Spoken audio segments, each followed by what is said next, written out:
Yeah. Wake up with coffee and sports. Sunrise glow, listen coast to coast. A flow like you know. Offensively, who made them? Oh, Patrick Mahomes. Sideline to sideline with plays to show. This network's got the spark.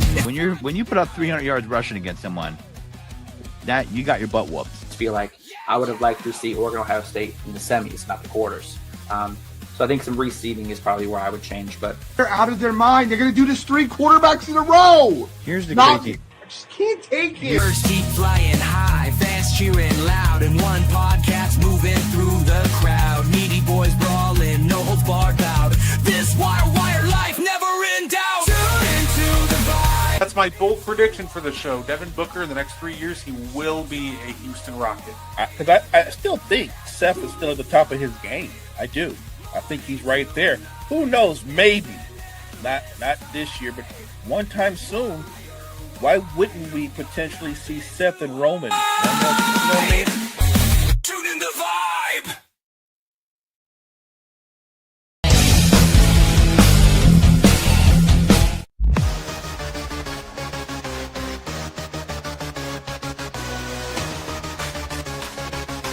Warning reps, good setters. Got me on the mic, now let's spill the tea. Talking courtside dreams from history. Legends on the blacktop now and then. From Will to Steph, we hit it again. Open chimes in, let's go deep. Young blood's rising, can't skip a beat. Puppy prospects with fire in their eyes. Draft night suckers and hoop dream high. Wire to wire, bring the heat. Broadcast magic can't be beat. Do better, we're more better. We're who cares? Trendsetters. What's poppin', y'all? It is your boy Gardi3, and welcome to the And One Podcast. Of course, joining us, just like every week, he is the greatest co-host of all time. He is Mo Better. How you doing, Mo? Hey, what's good, Brett? What's good, chat? Let's talk some hoops. Say, what's good, Keith? Thank you for tuning in. Say, welcome to the show, sir. And look, we all know how we like to get underway. If you know, you know. If you're new here, we always start out with the underrated player of the week. Could be a current player, it could be a current team, or could be an old team if we want to go that route. So, why don't you get us kicked off, Mo? Who's your underrated player of the week this week? I'm going to go with a different guy this time. My underrated player this week is a guy who had one of the most amazing, I would say, month and a half runs, maybe in NBA history. He went from nowhere to being everywhere. I'm going with Jeremy Lin. Jeremy Lin, who played for multiple teams, but what he's most known for is his stint with the Knicks. Obviously, Jeremy Lin, the creator of Linsanity. If you know the story, if you don't know, go to YouTube, type in Jeremy Lin, and there's multiple videos about what Jeremy Lin did in a month. For about a month and a half, Jeremy Lin was an all NBA caliber performer, outperforming the very best point guards and wing players in the NBA throughout that month. Linsanity became a real thing. He was putting up monstrous numbers against the very best of the best. It was short-lived. It was that month and a half, and then he kind of went back to being not a bad player, but an average player. But in that moment, for that run, that whole Jeremy Lin run, that was an amazing moment. If you're a Hoops fan, so that's my guy for this week. I'm going to go with Jeremy Lin.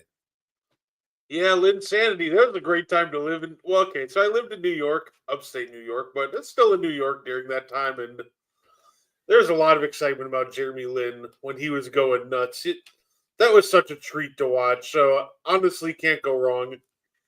One of the few bright spots in those mellow Nick years. Do you remember when Linsanity was at its peak, and there were Knicks fans saying that they should trade Melo? Yeah, that was wild. And don't forget, Jeremy Lin is one of the boldest people on the planet because, look, he didn't lack confidence. He went to the Lakers, and on a game winner, he waved off Kobe, who was calling for the ball. I remember that. Yeah, that was crazy. I remember like watching that, and the first time I saw it, he waved him off. I'm like, he better hit this. You're waving off Kobe. You better be money with the next shot. And to his credit, he hit it. So, I mean, he hit it, and it was a great moment for him. But Kobe, I had to believe there was a really quick conversation. Never do that again. yeah, pretty much like, hey, good job. No, don't do that again. Right. Say, no, my underrated player of the week so far is it's actually a rookie. So I saw somebody naming their rookie of the year odds, and their top four was Cooper Flagg, VJ Edgecombe, Con Knuppel, and Derek Queen for rookie of the year. And look, I think that all four of those guys are doing great, and I think most of them deserve to be there. But I just don't think you can have a top four for Rookie of the Year voting so far and not include the Memphis Grizzlies and Cedric Coward. So he's giving you 14 a game on 50, 40, 90 shooting splits, 68% true shooting. Been playing at a very high level for them from the wing position in a time where it's just crazy and unstable in Memphis. He's been their like biggest bright spot of the year so far. So my underrated player of the week is Cedric Coward. And if you're not, watching him, probably should start. He could very well be something special. I love the Cedric Howard selection. Look, like you said, this is a very unstable time for the Grizzlies as an organization, not knowing where they're going. They're at a crossroads. But a bright spot has been the play of this rookie. He's come out of nowhere, and he's been really their most consistent player. You can make an argument, and actually there's an argument to be made. I'd give him more minutes. This kid can flat out play. And you talked about the shooting splits and how well he's played offensively. I'd argue he's already their best defensive player in terms of on the perimeter. He's been their best perimeter defender. This guy is a gem. And look, in a tough year, at least to a start of this season, Cedric Coward has been one of the biggest surprises in all the NBA. So Oladipo is on the Bucks G League team, so I saw that. Maybe I'll have to go up there and watch them play. So thankfully, I only live an hour away from where the Wisconsin Herd plays, so that'd be a cool experience. I always love watching Oladipo. I look, you love great comeback stories. He's one of the guys that I'm absolutely rooting for. No, I completely agree. If you know, say a lot of people don't know or don't remember just how good, when he was at the peak of his powers, how good Victor Oladipo was leading that Pacers team to take LeBron James to 7 games in the 2010s. No easy feat. So just one of the best two-way wings like the year before he started suffering those injuries. So it's so unfortunate with Oladipo. Would have loved to see what his career was if it stayed fully healthy. Oh, look, insane first step. Just the burst and the blow by on both ends of the floor. His ability to recover when he's beat off the dribble to meet you at the point of attack, just a special talent. And the fact that the injuries robbed him and cut his career short. And I've been watching him get back into the league, but not quite be the player that he was. Look, I hope he makes it back through the Bucks system. And he doesn't have to be Victor Oladipo at his peak. If he could just be a player that could be effective for them in a rotational position or in a role like that, I still would be rooting for him. The same way I rooted for what is the young man that played for the Warriors, had the massive injuries. Livingston. Sean Livingston was somebody that I rooted for. There's certain guys that they get these major injuries and then they bounce back and they readjust their games to find a way to have an NBA career. And I want that for Victor Oladipo. And it's one of those things that there's a spot now on Milwaukee. Torian Prince is now out for a significant amount of time with a neck strain. So it's one of those things where if he can play a role effectively, there is an opportunity to maybe get on the team and sneak some minutes right now. Say got a comment complaining about putting the Heat as an airball and excuses. According to Heat fans, they ran the East alongside Boston. What? That's wild. I wouldn't say they ran the East, but all right. I get the argument I get the argument that they're making, I guess, because they made those 2 finals runs, but at the same time, I'm not sure I'd go as far as to say they ran the East. Yeah. Well, they did go to multiple finals during LeBron's time there. And obviously they won 2 titles. So I give credit where credit is due, but that was a while ago, Heat fans. It's been a minute. You know what I mean? LeBron hasn't played there in a minute. Say, and the 2 they've been to this decade, that's just such a funny thing to say, because my response could easily be, yeah, but the New Jersey Nets made back-to-back finals in the mid-2000s, and nobody said they ran the West or East, so... Right. And look, I get it. The two finals runs, when Jimmy Bucket was the guy, those were impressive. But anybody that's being objective, and I know that's hard for Heat fans, is come on, those were like amazing runs, but nobody thought like the Heat are about to dominate the East for the next 4 or 5 years. That's not what that was. But I give them credit for the fact that they went on those amazing runs. Absolutely. I need a regular segment from Brett, the Portis Report. I like that. You know what? That sounds great.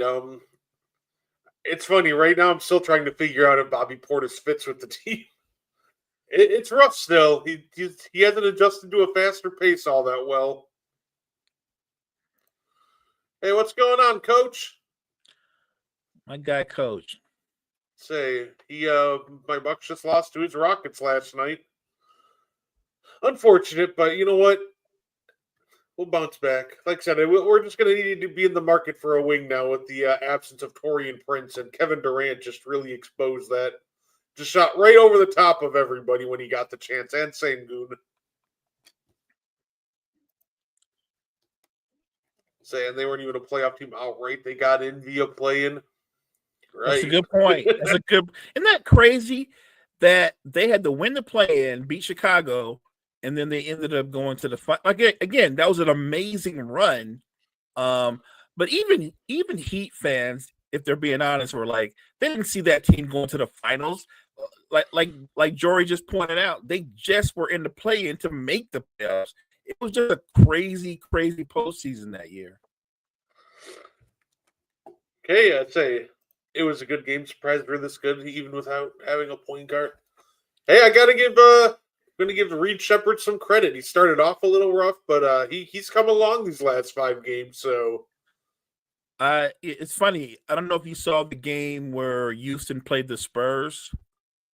Watching that back and forth, both of those, it kind of exposed the fact that both of those teams are in desperate need of a consistent point guard. Obviously, the Spurs just got back De'Aaron Fox, so I think that's going to open up more opportunities for Wemby.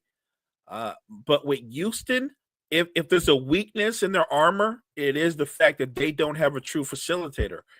And when you try to make KD a primary facilitator, there'll be just as much bad as there is good, because he gets picked a lot because he's got a very high dribble. No, absolutely. Yeah, I think great weekend for Coach. I like having a psychopath as a point guard better than pocket holding ham sandwich. Hey, look, Darvin Ham will go down in infamy. He'll always have the greatest huddle of all time. Because go hard on them, dudes. Salute. 10 out of 10 pep talk in the middle of a game. Say, Oh, and on some great news though, Mo, Anthony Edwards is back. He's looked really good in his return from injury. Blew out the Utah Jazz, which is something they should have done. But say what? Do you think that the return of Anthony Edwards is? What do you think the ceiling is, kind of, for this Timberwolves team? I think that it's been impressive if you think about the last couple of seasons that Anthony Edwards has gotten the Timberwolves to the conference finals. Not because he's not a special talent, it's because if you look at their roster top to bottom, they don't win with their offense because they don't have a high-powered offense. A lot of what they do is about their defense and the pace of play because outside of Anthony Edwards, name another player on that roster that can consistently create their own offense. Like Julius Randle can do it in spots, but I don't consider him a perimeter player, even though he's their second best offensive player. They don't have a lot of perimeter talent on that team, period. They don't have a lot of shot creation on that team. And I think at some point, if they don't get another guy in there, other than Anthony Edwards, I think that the two deep runs they've had these last two seasons, if this roster is going to be what they take throughout the season, I don't think they're going to be able to pull that off again this year because I think the West is better than it was the last couple of years. I think you have a team in San Antonio that I told people they're going to be in the playoffs, period. I'm not talking about a deep playoff run, but they're going to be in the postseason. If San Antonio is whole, in the continued development of Harper, along with what you already have on that roster, the addition of De'Aaron Fox and Wemby doing what he's doing, I think San Antonio is a top 4 team in the West. I think they're a top 4 team like right now in the West. No, and I can absolutely see it. I'm looking forward to seeing how they continue to adapt. We've seen that teams aren't letting Wemby get those one-on-ones anymore. It's doubles, traps. They're making sure that Wemby's just not getting shots close to the basket. So I'm curious to see how the Spurs just continuously adjust the ever-changing strategy of guarding Wemby. It's an interesting chess match for sure. Well, I think what teams has realized is he's difficult to guard when he's on the move. But when he goes to a spot like the mid post or the elbow, he's easier to defend. But when Wemby's on the move, it's almost impossible to stop him. And I think the Spurs have got to find different ways to get him on the move more versus trying to go traditional style and have him post up. He's not really a good post up player. He's 7'5", but he doesn't really get you with post up moves because when he posts up, he ends up still taking a jump shot anyway. We have to remember that this guy's still developing, and even though he's put on some weight, he's still one of the probably one of the skinniest guys in the NBA. So when people go, Wemby's too big to be being pushed around, I would like to remind people he's tall. He's not big. Like even on his own team, I would argue that Castle is probably physically stronger than Wemby is, even though Wemby's 7'5".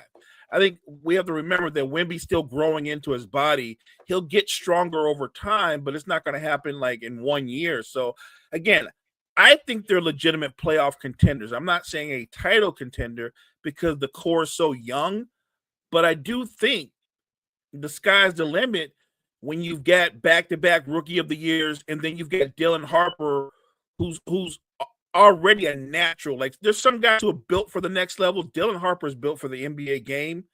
The addition of Harper allows guys like Devin Vassell, Keldon Johnson, who are talented in their own right, but they're in their proper roles. So again, look at the West. When you get past Oklahoma City, when you get past Denver and Houston, why aren't the Spurs the fourth best team in the West?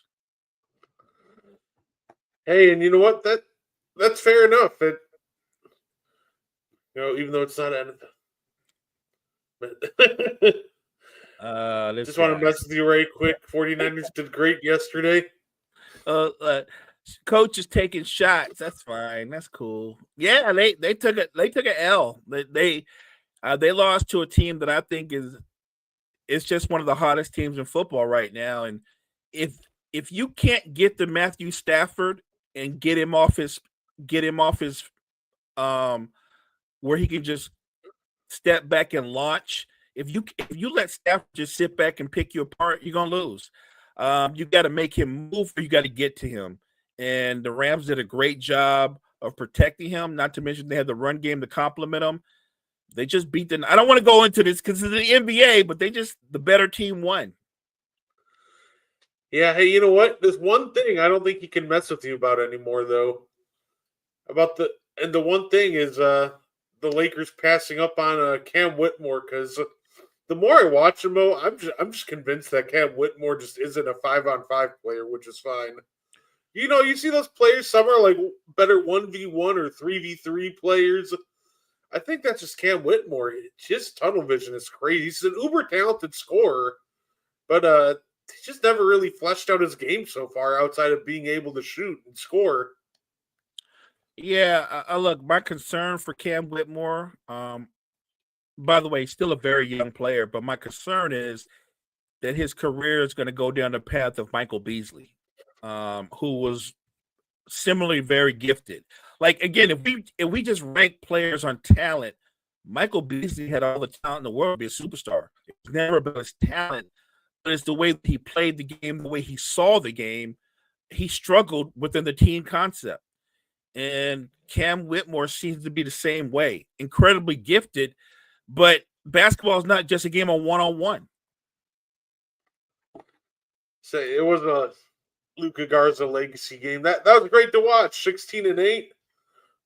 My Magic, they're struggling right now. They'll get there. Man, they're looking bad. In all my years of college players, I've never seen a more pass-averse player truly special. That's a good point. Yeah, no, I'm starting to see that now, and I feel like you mentioned Michael Beasley. I was going to make a similar comparison. To me, he's almost going to be getting down that Cam Reddish rabbit hole where it's, oh, he's young, he's got potential, he can score the ball really well, but it's just, I don't think it ever fleshes out really, unless they put him on like a six man that just they tell him to go shoot. Well, the funny thing about Reddish is I think the NBA pundits have given Reddish more grace than any player I know, because before it was Reddish is going to be a superstar. And then it was Reddish is going to be one of the top 3 and D guys in all the NBA. He's just a versatile defender. And that's what's kept him in the league. And everywhere he's gone, every team has said that he's so talented. This is going to be his NBA home. And Cam Reddish is going to be one of those guys when it's all said and done. He's going to have a lot of uniforms next to his name when you look him up. It isn't about the talent. He just can't seem to put it together on a consistent basis. The most consistent thing about Cam Reddish is he's incredibly inconsistent. Yeah, say him and Christian Wood may be the most I've ever seen two players just get chance after like chance with hype, right? I'll never forget when your Lakers signed Wood, and the first conversations I started hearing was, man, he's going to be a sneaky all-star. Breakout. He can space the floor next to Anthony Davis. So like, oh. Well, if you're expecting all-star from Wood at this point, I don't know what to tell you. Correct me if I'm wrong. Is Christian Wood even in the league right now? I don't think so. Yeah. The thing about Christian Wood is he's one of those guys that when there's low expectations or he's on a really bad team, he puts up a lot of empty calories. And then a team that's a contender or thinks they're a contender picks him up, puts the pressure of high expectations on his shoulders, and he folds like a cheap seat. That's just what he is. He's just one of those guys that he's meant to be a big fish in a small pond. Say no, fair enough. Wood can fill out that big 3 paperwork too. I think Kyle's correct. I'm not so sure he'd do good in the big 3 because they allow a lot more contact, and he don't want none of that. Say probably DeAndre Hunter. Okay, yep, that's fair enough, Coach. I'd say I do like DeAndre Hunter. It was a great move for the Cavs to scoop him up last year. And Lonzo Ball this year. Hey, Mel, this could be the year. Cavs finals run. Look, in the East, anything's possible. No, absolutely. Also, reports came out that apparently Nico Harrison. Let's get the right Texas dude in here. Nico Harrison. Apparently, his seat is getting hotter. The Mavericks just had their first game that didn't sell out, I believe, since 2001. So, I guess Mo, how do you think it's a matter of time before Harrison is gone, or does he find a way to hang on? This guy's in a tough spot. He's in a really tough spot because he's got to justify the Luka trade. But the guy that was the centerpiece of the Luka trade is Anthony Davis. And once again, AD's injured again. And the Mavericks are not what everybody projected them to be. By the way, I'm excluding myself because I told you before the season started, I didn't think they were going to be that good. I didn't understand the hype behind them because you don't have any kind of guard play. You can't win with no guard play. They have no shot creation in that roster at all. Everything is centered around Anthony Davis and a rookie. And this, no shade on Cooper Flagg. Cooper Flagg's a really good basketball player, but he's not good as your primary ball handler. That was a dumb idea. He's not a point guard. He's not a natural facilitator. And having Cooper Flagg play in all these cross matchups, chasing after quicker guys, is just stupid.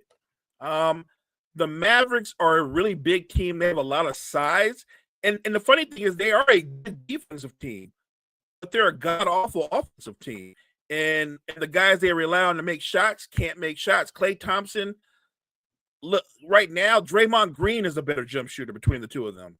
I look at the Mavericks, and now everybody is saying, wait till Kyrie gets back. And I'm like, you're putting everything on the legs of a 33-year-old point guard whose super talent is his quickness and his ability to change directions.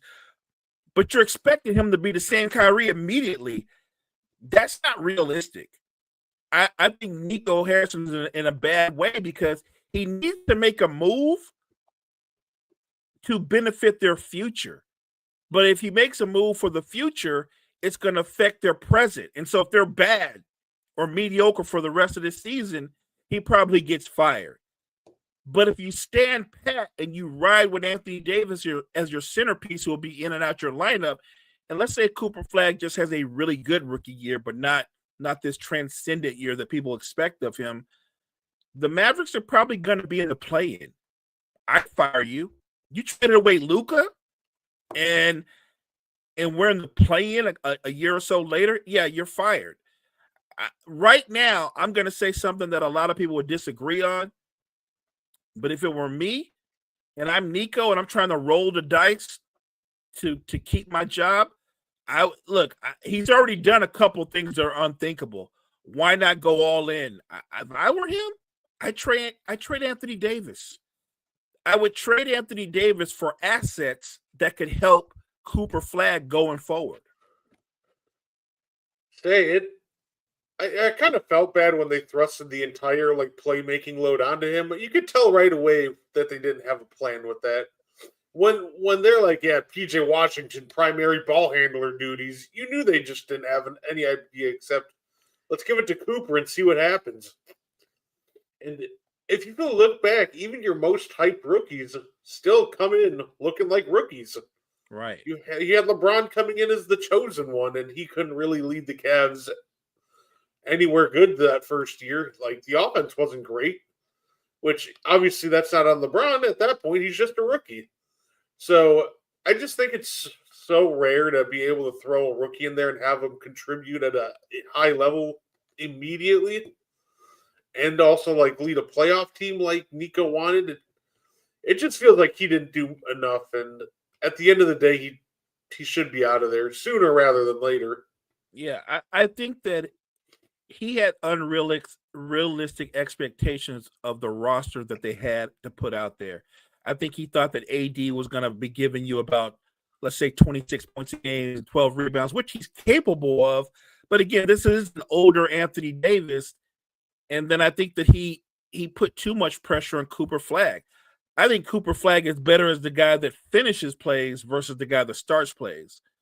And I think they've misplaced him in terms of what he can do offensively.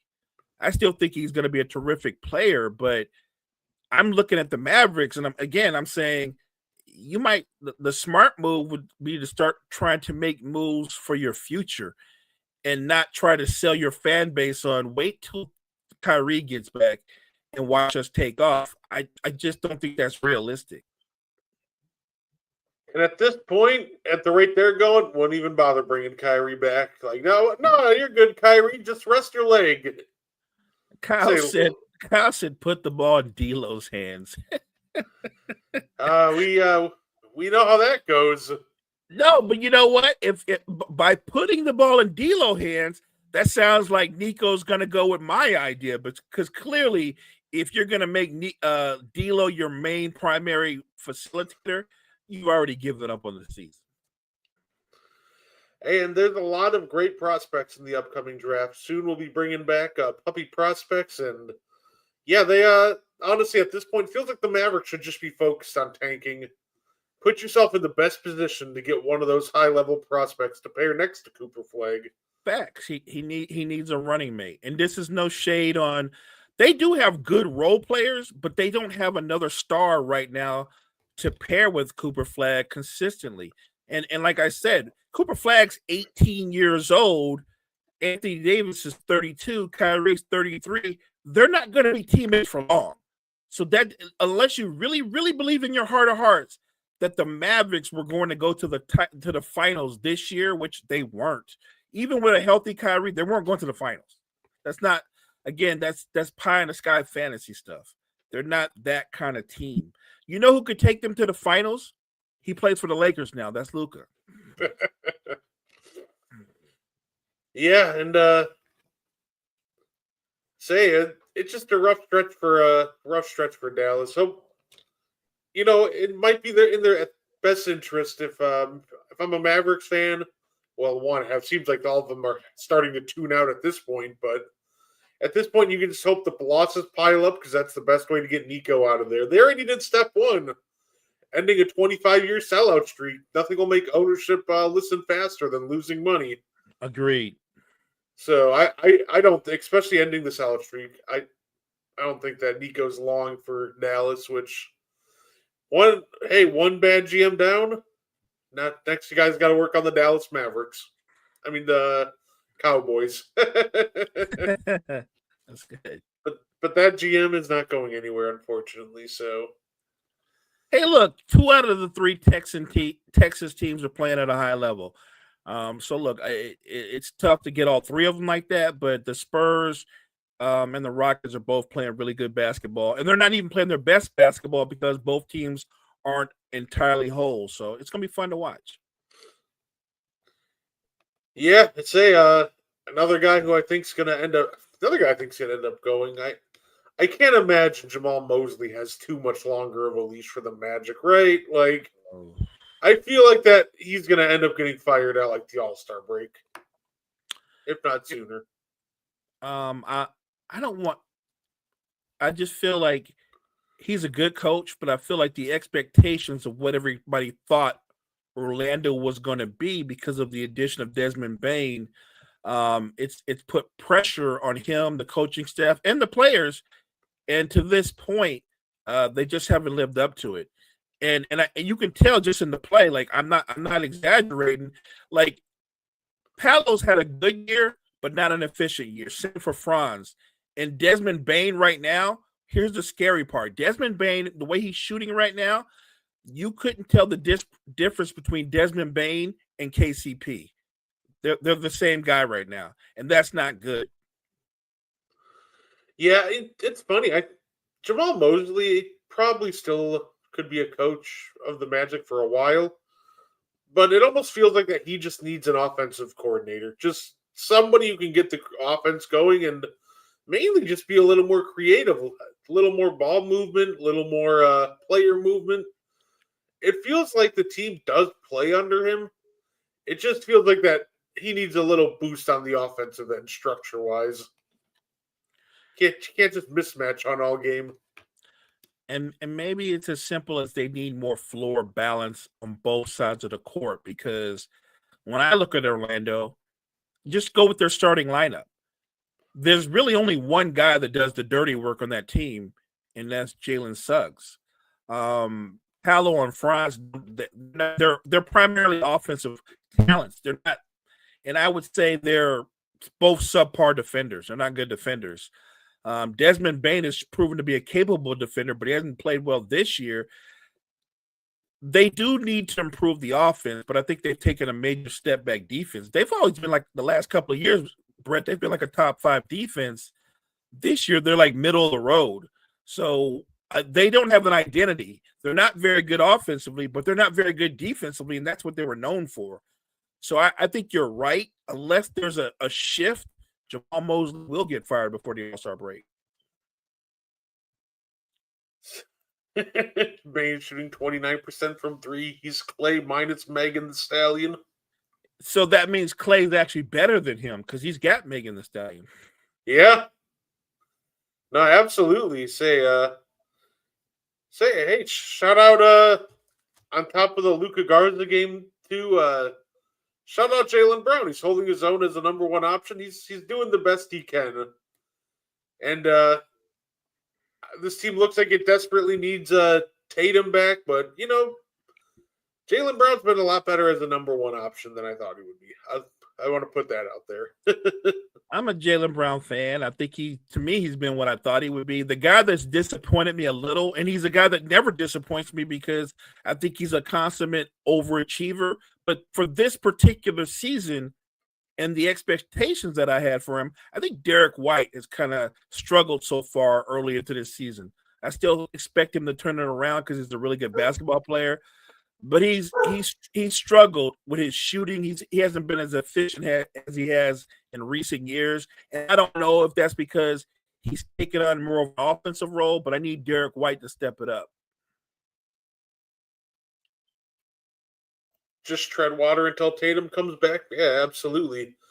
Yeah, it's one of those things. This is kind of why when people started to have those conversations when everybody was healthy and they're like, is Derek White an all-star?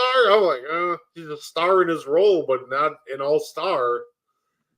Like, I think, you know, when Tatum's there at Brown and everybody's there, Derek White is just in his perfect role. But as soon as you have to make him like the lead guard, he just looks in over his head. So, no, I completely agree with that. He needs to play better. But honestly, he just might be one of those guys that looks rough until Tatum comes back. You know what? You've pointed this out to me time and time again as a Bucks fan that it's they're very similar, right? The Drew Holiday and Derek White. When you have them in their perfect role, they're terrific players. But when you try to make them a little bit more than what they are, like when you try to make Drew the number 2 option, that's not Drew. Drew's not that kind of scorer, and so the numbers will be there, but the efficiency won't. He'll shoot a bad percentage. I think that's what's happening with Derek White. That when Derek White can be more like that 3rd option rather than have the pressure of being the number 2 option, it's waning on him. And look, it's a big gap there when a guy like Tatum's not there. Kyle is right. Miles Simons has been exactly what I thought he would be coming off the bench as a 6th man. Which, by the way, if you want Miles Simons, if you appreciate his game, 6th man is a perfect role for him on a title contending team. If the Celtics had Jason Tatum back fully healthy and they had a Miles Simons to come off the bench with Pritchard, that would be insane. Say it's great to see him playing so well on the other hand too for the Celtics because look, I know he's making a decent amount of money and there were talks about trading him, so it's maybe the biggest win-win that he's playing as well as he is because either A, his value's just going up so they can move him at the deadline, or maybe he is a long-term piece that you hold on to for when Tatum comes back. So it'll be interesting to see what they do with him because I know he's been a hot topic when it comes to trades. Say him, there's definitely a lot of good places for him to go.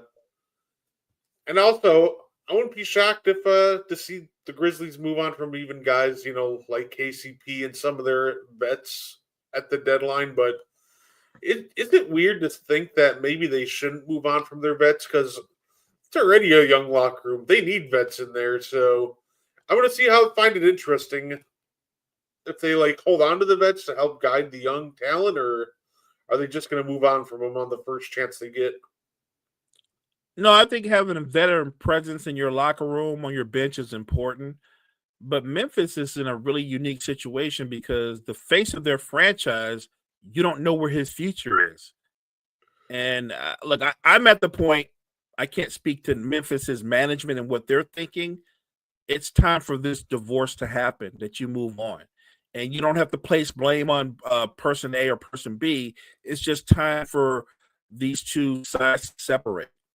I think that I will say this: if you trade John Morant in Memphis because they're a small market team, if you trade John Morant, you don't stop there. If you trade Morant, then you need to go ahead and trade Jaren Jackson too, because Jaren Jackson can't be your best player. He's not, and he makes the kind of money to where you're a small market team, and all he's going to do is keep you in the lottery as your best player.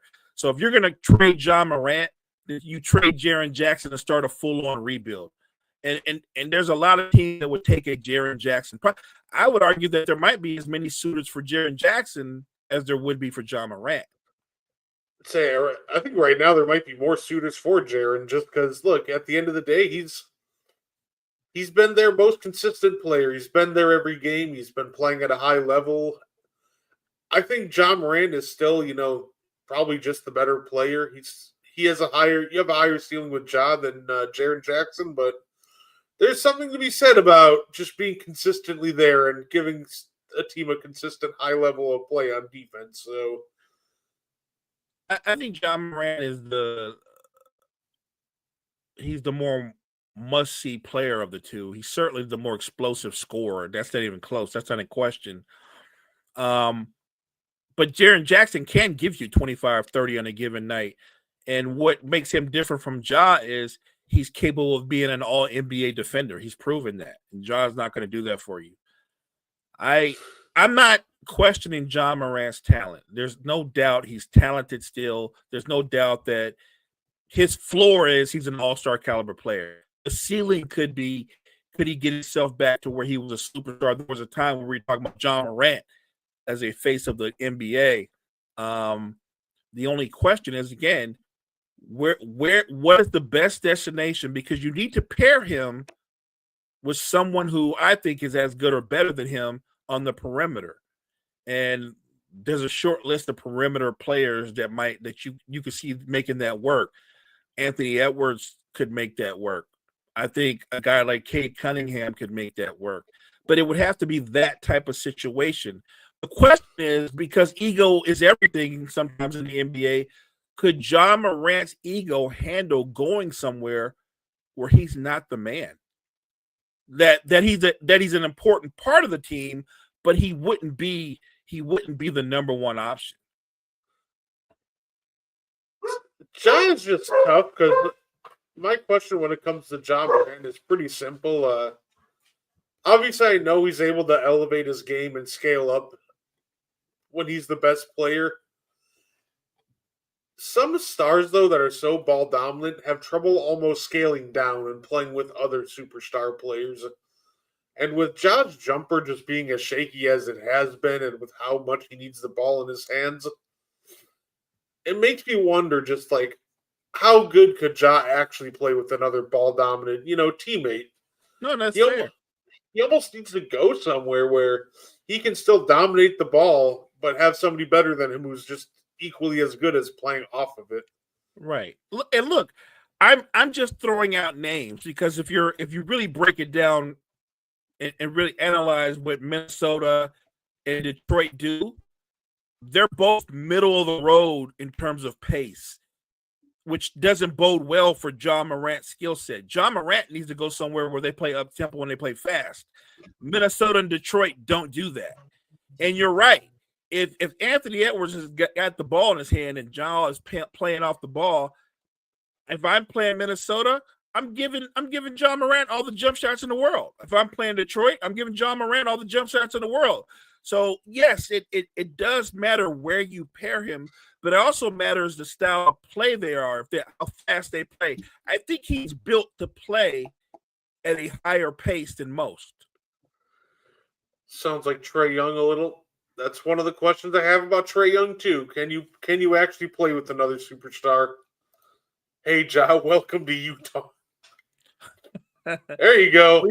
We joked about that before, and I know you guys kind of went over that on Passion and Precision. Look, it's one of those moves that wouldn't shock me if he ended up in Utah, but at the same time, it's also one of those moves where I would look at Danny Ainge and go, Danny, you know this is not going to work. You know that's not going to work. John Morant's not going to get excited about playing with Lauri Markkanen. He's certainly not going to get excited about playing in Utah. Nobody's ever gone to Utah to play basketball of their own free will. I think they move on from him. And remember, the perfect trade for Ja isn't necessarily the perfect trade for the Grizzlies. It's not on the Grizzlies to go, we're going to send you somewhere that's a perfect fit for you. That's not how it works. They're going to send him somewhere where they get the best return.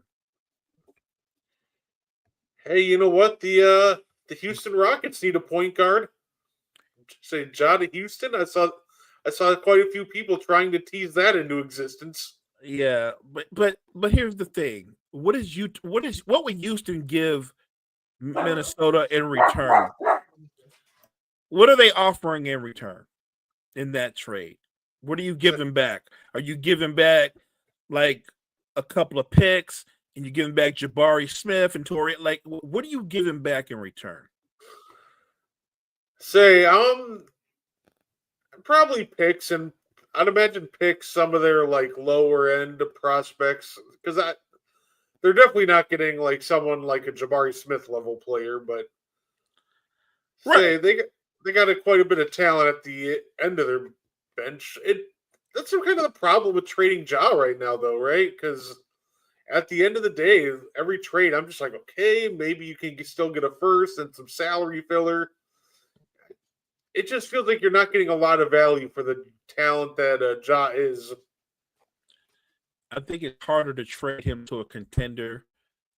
It usually is. Like, I feel like what's going to happen is he's going to end up playing for like, and I hope I'm wrong, but playing for Sacramento. You know what I mean? Like, because the Kings picks are valuable. Jeff Green and some barbecue. Yeah, pretty much. And that's the crazy part. But I think that's when a player gets devalued to a degree. Yeah, nobody's going to return one of their star. They're not going to go star for star. You're not going to get that kind of trade. No, absolutely. So that'll be exciting. I know people are still trying to say the Miami Heat too, and I know that wouldn't work either because the style of basketball that they play requires you to not kind of have a very ball dominant player because they play that same system that Memphis was running last year. So that would require such a culture shift. Another name that I see that's starting to make waves on the trade block from the Kings. Mo, do you think there's a team out there that could take a long, hard look at Sabonis? Very challenging player to build around. Yes. If you're building around him, it's a challenge. But if you're adding him to a core that already has a star and you're asking him to be more of a complementary player, he's terrific. He would be terrific in that role. If Sabonis is your second or third option, you're a title contender. If he's your best player, you're a play-in contender. So I think he has value in the right role. There's a lot of talk about Mike Brown's system and what it means for a guy like Karl Anthony Towns. Well, Sabonis runs that system probably better than Towns does because he's a better rebounder and a better facilitator. The downside is he doesn't have Towns' range, and as bad as the defender as Towns is, Sabonis is actually not any better. So I don't know where you would want Sabonis because you would have to flank him with elite perimeter talent because he's not a great defender in his own right. I think that's just what makes building around Sabonis so hard. It's not the offensive talent. he's just one of those bigs that you actually have to surround with size because he's not going to protect the rim. He's a very strong rebounder, but you're not going to get rim protection. He isn't really stopping anybody there, so Right. you'd almost need like a Aaron Gordon type forward to cover up for his defensive deficiencies. So Yeah, that's a good call. You would need an Aaron Gordon or two aliens that are not available. One would be Wimby and the other would be Chet Holmgren. You would need that to cover his backside, and they're not available. But yeah, look, he's a really good basketball player. What bugs me about Sacramento is I feel like they have a rebuild like every other season. So yes, they're moving away from Sabonis, but you're going to keep the guard combination of Zach LaVine and DeMar DeRozan. I don't understand that. I don't understand what you're doing. Like, think about what they have right now. They've got LaVine, DeRozan, Westbrook, and Dennis Schroeder. Like, you're not building for the future. If the guys I just named, they're all 30 and over. What is your plan? it feels like that it's been like 15 years since the Kings made their last playoff appearance. It's wild to think that was only like 2 years ago. Right. How'd they go from lighting the beam to blowing out the candle? How'd they go to that quick? How'd it change that quick? Yeah, I think the Kings are going to be a team to look at. Look, if I'm another team, I'm calling about. I think this is another name that could be on the move. Keon Ellis, man. I don't know why he's not getting more run. He's their probably best 3-and-D wing on that roster. Very talented player. He can get a little handsy. He can get into foul trouble, but man, if I'm a team, I'm calling about him at the deadline because they just seem to forget he's there and they just run these super old lineups. And you're at a certain point, it's just like, so who are you trying to develop with these lineups? Yeah, they just got to blow it up at this point and go get the guy. That's all I'm saying. They have a lot of players that could be valuable pieces elsewhere, but that core, that construction that they've put together, the I guess the high end of that would be getting you into the play-in. You know what I mean? And I don't know how that can be your goal. I just, like I said, I look at certain teams and certain franchises. I don't understand what their plan is. What is your end game when the core that you have right now is 30 and over? I mean, I believe Sabonis might be younger than that. He might be like 28, 29, but I'm talking about the other guys around him. DeMar's got to be at least 35. LaVine's 30. Westbrook's 37. Schroeder's got to be 32, 33. Like, what is happening in Sacramento? It's like they're doing Cocoon Part 3. Hey, they got to get minutes for that young up-and-comer Russell Westbrook. Who, by the way, Russ is a unique dude. Every time somebody wants to write him off, he goes somewhere, and he's actually played really well for the Kings. I mean, Russ is balling. Give him all the credit in the world. He's all of a sudden, I think the last time I checked, he's shooting like 3% from three. He's shooting the deep ball very well. He's going to make himself a valuable target come the trade deadline. But also, we'll see if the Kings are willing to get rid of him. And it's weird to say that, but that just seems like the most Kings move to have deals on the table and be like, you know what? Nah, we want to keep this play-in push going. Right.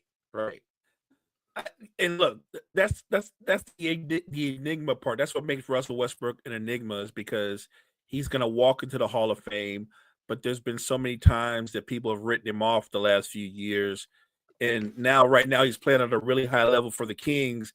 And the question is going to be, how many teams are going to be like, is Russ available for a trade deadline? And I'm like, are there going to be a lot of teams? Because who's really in the market for a 37-year-old point guard who you can tell me he's shooting 40+% from three right now, but if we know what he's been for the breadth of his career, how long do you think that 43% is going to hold up? Hey, you know what? I feel like if it holds up at least until the trade deadline, there might be somebody who talks themselves into, yeah, this is Russ now. Is he a good 3-point shooter? So if it keeps going on, at least until like mid-January, we get like half that season sample. Then I think a team might buy into this idea. That's a what I mean, we are really in the upside down where Russell Westbrook is the better shooter between him and Klay Thompson. It's not even close. Yeah, yeah. I hope Clay goes somewhere else. He's checked out. He's just done. You can just tell that guy doesn't want to be in Dallas anymore. And to be Right. fair, I wouldn't either. I came to play with Luca, not deal with whatever's going on right now. And So I hope he could go get this chance. I'm not writing him off. Look, I hope that when they do, if and when they move off of Clay, he can go somewhere that still fits his skill set, because I still think he has basketball in him. Remember, Clay's missing open shots. This isn't even about him not getting opportunities. He's just not shooting well.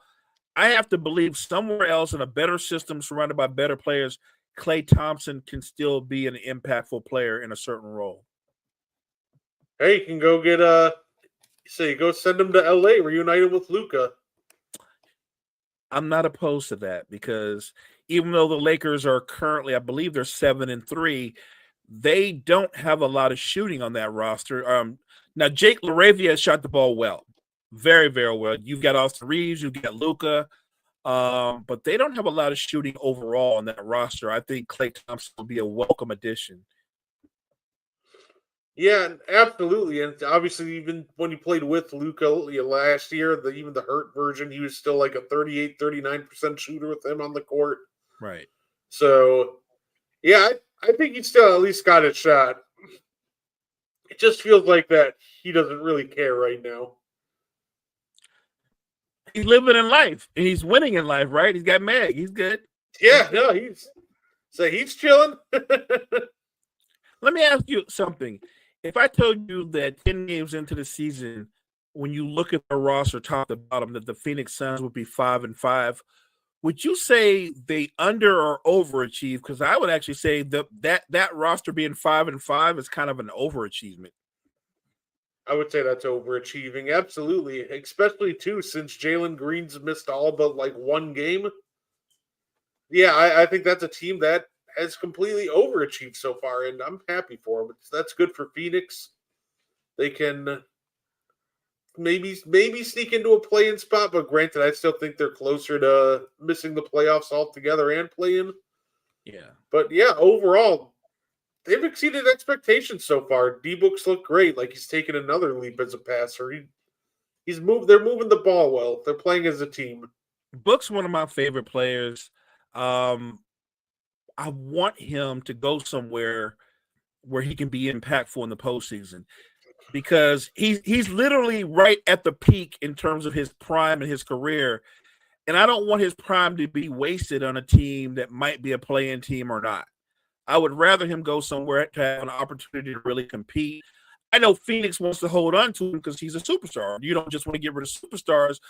But if you're realistic about your franchise and where it's going or where it's not going, the best thing the Suns could do is to acquire as many picks as possible, because they need a full-on rebuild. And Devin Booker, who's still in his prime, needs to go somewhere where he can contend for a title.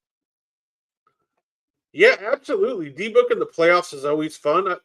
Just time and time again, I watch him rise to the occasion. I think he's one of the playoff risers that doesn't get talked about a lot, and it's because people, when they think about him, that Game 7 against Luca kind of destroyed his playoff PR, it felt like.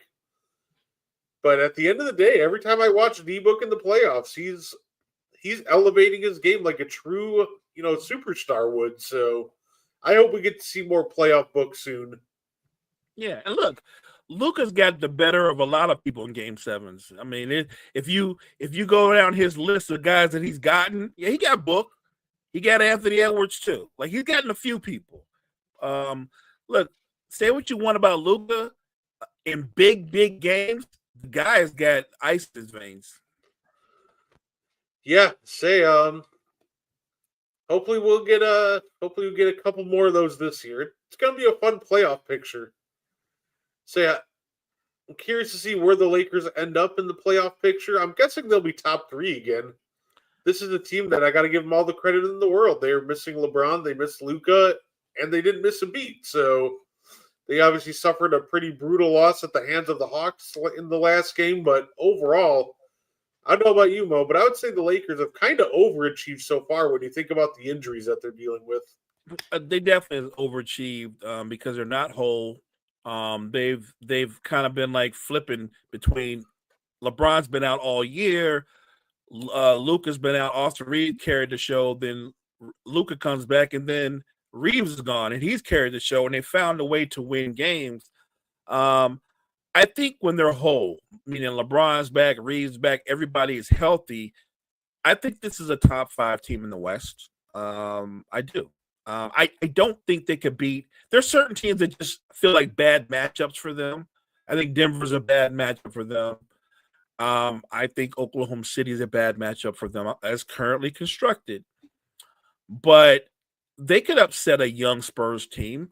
Like I said, I think the Spurs will have a better record, but if the Lakers were to beat them in the playoffs, I think that's an interesting series where I would still lean towards the veteran Lakers team with all that playoff experience versus a young Spurs team that, it's one of those, they don't know what they don't know.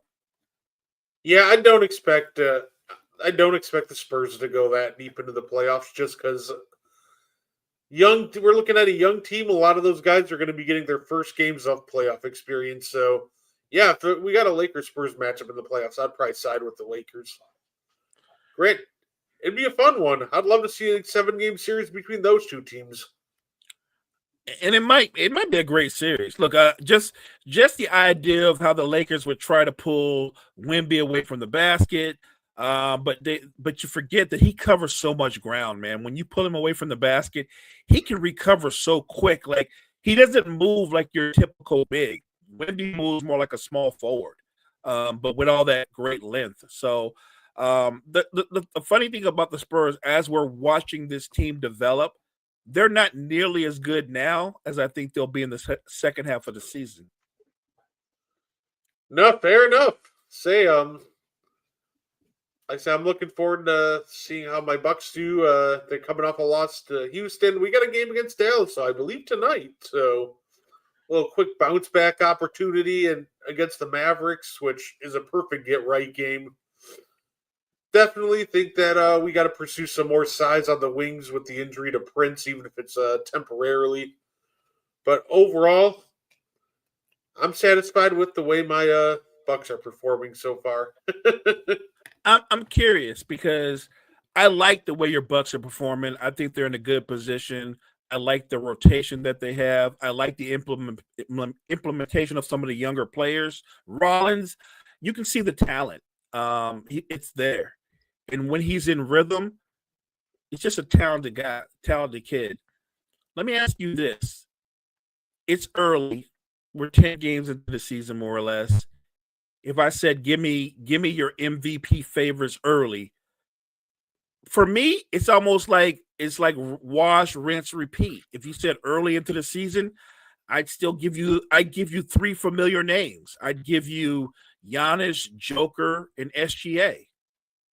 And I really that would be my top 3. Yeah, Giannis, Joker, SGA, of course. And you can throw Wemby in there. I'll say Wemby's making a push to enter the conversation. It almost just feels like that those 3 might be the top 3 MVP candidates until the voters get bored and vote them out. Yeah, I think the only guys that can interrupt that top 3 are Wemby, and I'm going to throw in Luka. Maybe Luka. Yeah, say it. You listening to that assortment of names, Mo, it feels like that it's going to be a while until we get another American, foreign MVP. I know a lot of people discuss how the foreign players are kind of taking over the league. I'm kind of curious when the next time we'll get an American-born MVP will be. That'll be interesting to see if anybody can take that leap. Well, the funny thing is, if somebody takes that leap, they got to leap over 5 guys, right? You know what I'm saying? Like, that's the crazy part. The five, I guess, statistically dominant players in the NBA are all foreign players. And what American player ranks close to that top 5? Off the top of my head, I don't know of any that rank anywhere near them.